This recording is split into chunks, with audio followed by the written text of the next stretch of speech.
Hello बच्चों, welcome back to my channel. Myself कोशिश मिडा फ्रॉम केएम अकेडमी।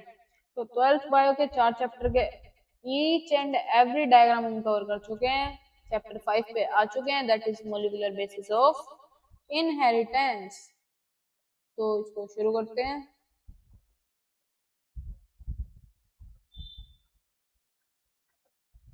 सबसे पहले हमारे पास स्ट्रक्चर आ जाता है पॉलीन्यूक्लियोटाइड चेन।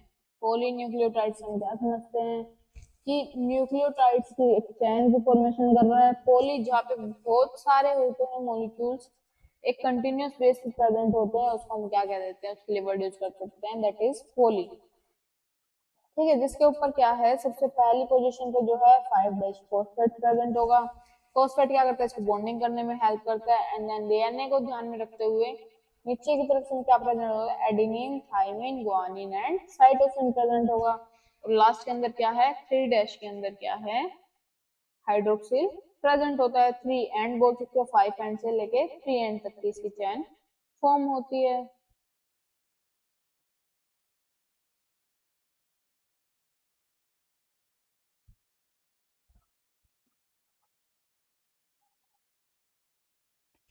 इसके बाद जो अभी हमने पीछे देखी वो क्या थी, सिंगल स्ट्रैंडेड पॉलीन्यूक्लियोटाइड चेन थी।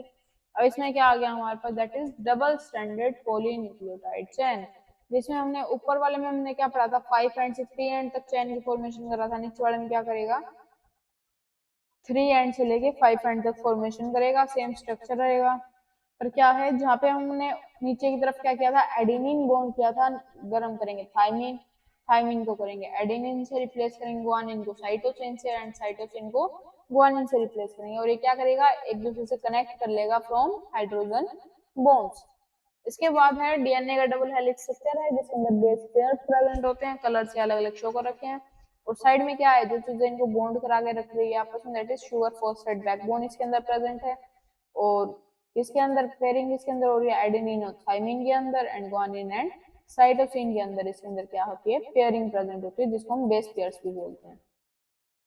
इसके बाद है सेंट्रल डोगमा, जिसको कहते हैं डीएनए का रेप्लिकेशन होता है, देन ट्रांसक्रिप्शन करके एमआरएनए, जिसको मैसेंजर आरएनए बोलते हैं, उसकी फॉर्मेशन करता है।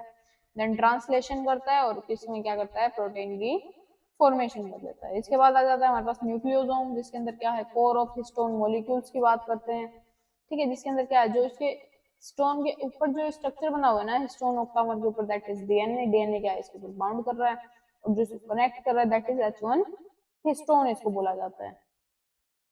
और इस स्ट्रक्चर को क्या बोलते हैं, न्यूक्लियोसोम। ठीक है, नेक्स्ट आ गया हमारे पास ईएम पिक्चर दे रखी है बिर्ड्स ऑफ स्प्रिंग की, कि जब हम इसको इलेक्ट्रोमैग्नेटिक के अंदर देखते हैं या फिर इलेक्ट्रॉन माइक्रोस्कोप के अंदर देखते हैं, तो इसका स्ट्रक्चर जो है वो ऐसा कुछ दिखाई देता है।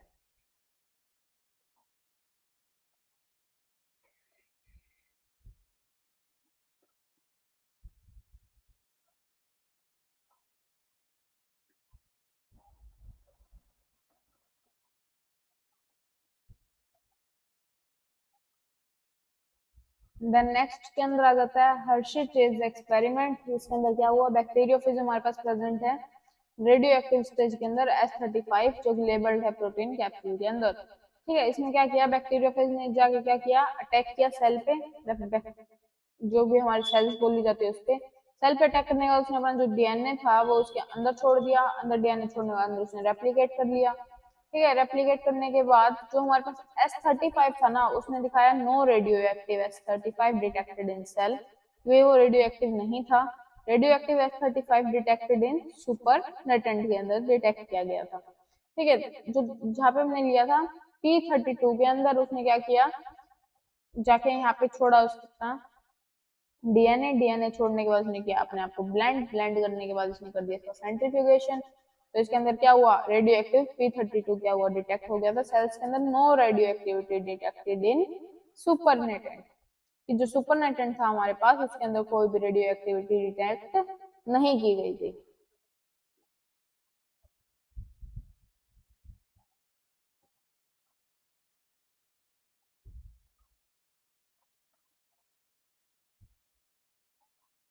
नेक्स्ट आ गया हमारे पास Watson Crick model for semi conservative DNA replication, कि जो वेटसन एंड क्रिक ने जो मॉडल लिया था वो ऐसा स्ट्रक्चर था, ये आपको एग्जाम के अंदर बनाना आ सकता है।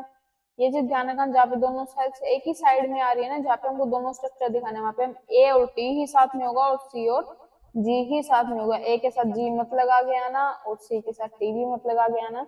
बाकी जगह पे क्या है, एडेनिन थाइमिन, थाइमिन एडेनिन जो दूर में प्रेजेंट है। वैसे देखना कि आमने सामने जो है ए टी होंगे and G and C present होंगे।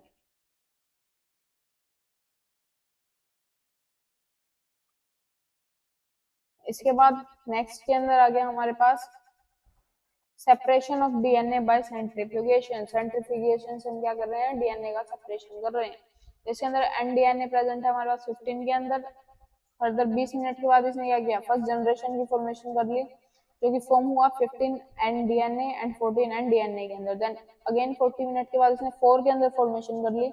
इसके अंदर एक क्या हुआ, कंप्लीटली ग्रीन आया, दूसरा एक ग्रीन एक रेड आया, तीसरे के अंदर भी एक ग्रीन एक रेड आया, और फोर्थ के अंदर क्या हुआ, कंप्लीट ग्रीन आया। ठीक है, तो उसके अंदर क्या हो रहा है कि जैसे हमने मेंडलीव वाले में पढ़ा था कि कैसे उसके अंदर कलर के अंदर चेंजेस आ रहे हैं, एक दूसरे रेप्लिकेट करता हुआ जा रहा है, जनरेशन बनती जा रही है, जनरेशन 1 जनरेशन 2। ठीक है, तो उसमें हम क्या कर रहे हैं, सेपरेशन कर रहे हैं डीएनए की बाय सेंट्रीफ्यूगेशन की प्रोसेस के थ्रू। इसके बाद नेक्स्ट जो डायग्राम देखते हैं,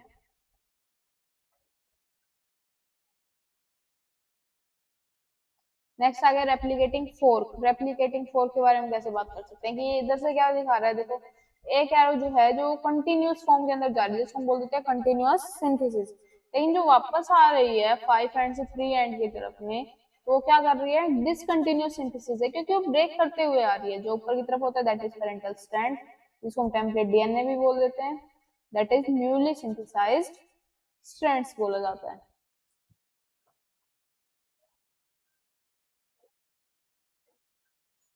इसके बाद आ गया हमारे पास schematic structure of a transcription unit. ये ट्रांसक्रिप्शन यूनिट का जो स्कीमेटिक स्ट्रक्चर है उसके बारे में बात करेंगे। सबसे पहले हमारे पास प्रोमोटर प्रेजेंट है, स्ट्रक्चर जीन होते हैं, टेम्पलेट स्टैंडर्ड टर्मिनेटर की फॉर्मेशन कर रहा है 5 एंड तक। ठीक है, देन 5 एंड से 3 एंड जो जाता है हमारे पास, जिसको हम क्या बोल देते हैं, दैट इज कोडिंग स्ट्रैंड बोल देते हैं।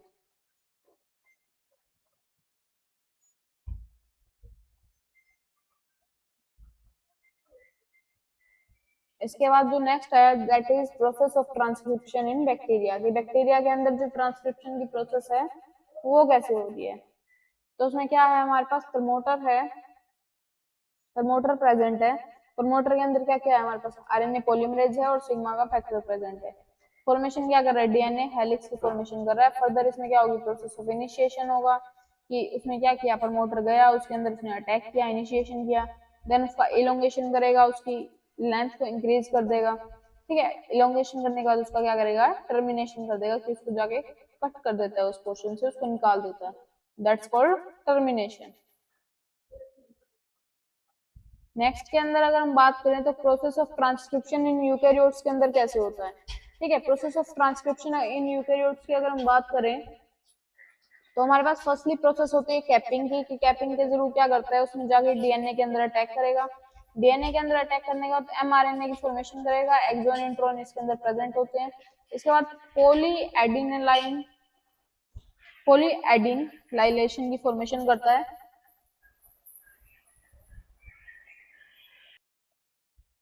देन इसके अंदर क्या हो रहा है, यहाँ से आरएनए को निकाल के आरएनए की स्प्लाइसिंग हो रही है, पोली ए टेल, टेल की फॉर्मेशन कर रहा है, एंड मैसेंजर आरएनए की इसके अंदर फॉर्मेशन कर लेता है।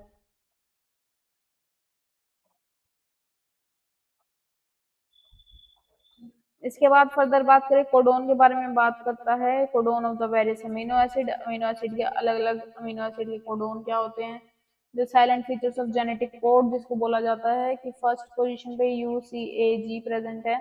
देन सेकंड पोजीशन पे क्या करते हैं, अलग अलग कोड्स फॉर्म करते हैं, एंड थर्ड पोजीशन पे आगे अगेन क्या होता है कि यू जो है वो अलग से पूरा एक कोड बना लेता है, then C and then A and then G की फॉर्मेशन होती है।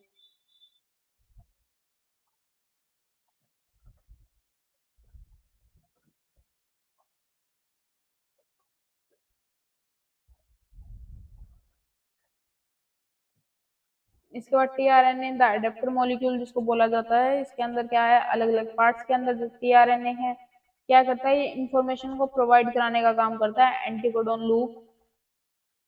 इसके अंदर प्रेजेंट होता है। और करता किसके हेल्प से, कोडोन की हेल्प से करता है।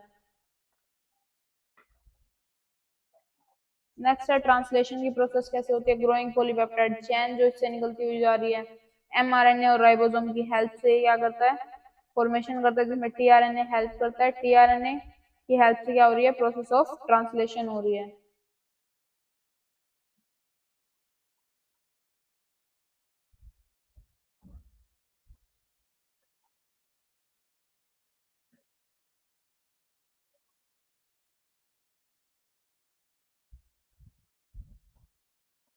इसके बाद है लैक ऑपरन की बात करते हैं, तो रिप्रेसर जो है इसमें वो हेल्प करता है। जाके क्या करते हैं यहाँ पे, रिप्रेसर बाइंड करता है to the operator region and prevent करता है RNA polymerase from transcripting the operon. जाके किस पे अटैक करेगा, ऑपरेटर पे अटैक करेगा। ऑपरेटर पे अटैक करने के बाद रिप्रेसर जो है एमआरएनए रिमूव होएगा, लैक करेगा एमआरएनए को एंड ट्रांसक्रिप्शन को। ठीक है, इसके बाद फर्दर क्या है, रिप्रेसर निकला, इंड्यूसर ने उस पर अटैक किया और इनएक्टिव रिप्रेसर को फॉर्मेशन कर ली।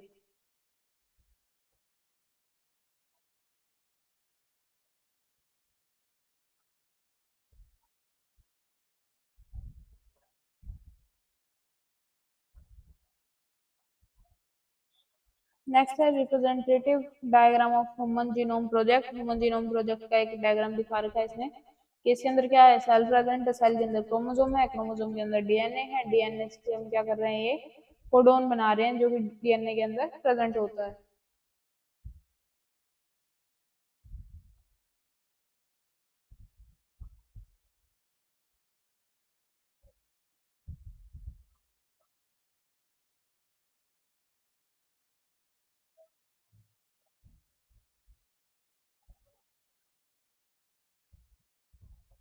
दो क्रोमोसोम ले रखे हैं, फर्स्ट है paternal, next is maternal chromosome. Further क्या करता है, प्रोसेस करता है DNA from individual A and DNA from individual B. Further तीन क्रोमोसोम लेने के बाद क्रोमोसोम 7, क्रोमोसोम 2 एंड क्रोमोसोम 16 लेने के बाद ये क्या करता है, फर्दर उसको प्रोसेस करता है, number of short random repeats करता है एंड इसमें सेल्स को फिल करता है। इसके बाद क्या करता है, जो स्क्रीनिंग होती है हमारे पास फिंगरप्रिंटिंग जो क्या करती है, शीट के ऊपर बनती है क्रोमोसोम को डीएनए को देखते हुए। डीएनए फ्रॉम प्राइम से मान लो उठाया गया, वहां से डीएनए लिया, डीएनए के बाद उसको हमने क्या किया, एक जेल के ऊपर सेपरेट किया गया, फिर उसको हमने शीट के ऊपर लगाया, तो ऐसे कुछ करके डीएनए की फॉर्मेशन कर लेता है।